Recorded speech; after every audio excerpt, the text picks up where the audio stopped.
আসসালামু আলাইকুম। আজ আমি আপনাদেরকে যে কোনো তাবিজ এবং তাবিজের বই জাগ্রত করার একটা মন্ত্র দেব।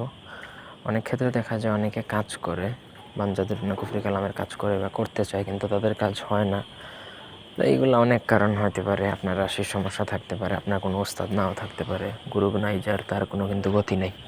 এইসব লাইনে গুরু লাগে, গুরুবিদ্যা আপনি জানেন না, কাজ হবে না। তারপর অনেকে তাবিজ জাগ্রত করতে পারে না। তারপর হচ্ছে আপনি বই জাগ্রত করতে পারলেন না, সেক্ষেত্রেও আপনার কাজ হবে না, ঠিক আছে?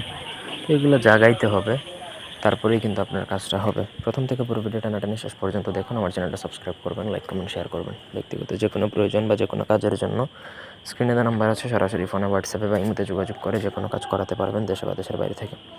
মন্ত্র হচ্ছে, মন্ত্র বলছে উং অং ভূতি ঝং ভূতি অং ব্রহ্মা ঝং মাখিনী উং মহেশ্বর ঝং।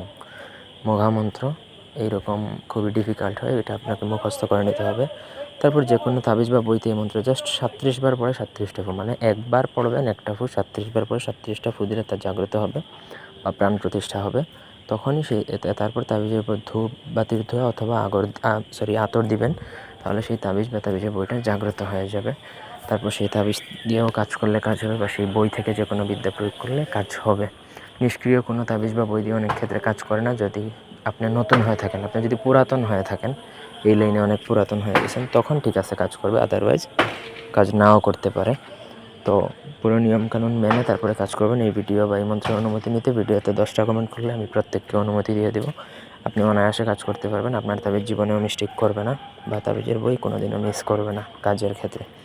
এই ছিল আজকের ভিডিও। ধন্যবাদ সবাইকে। আল্লাহ হাফেজ।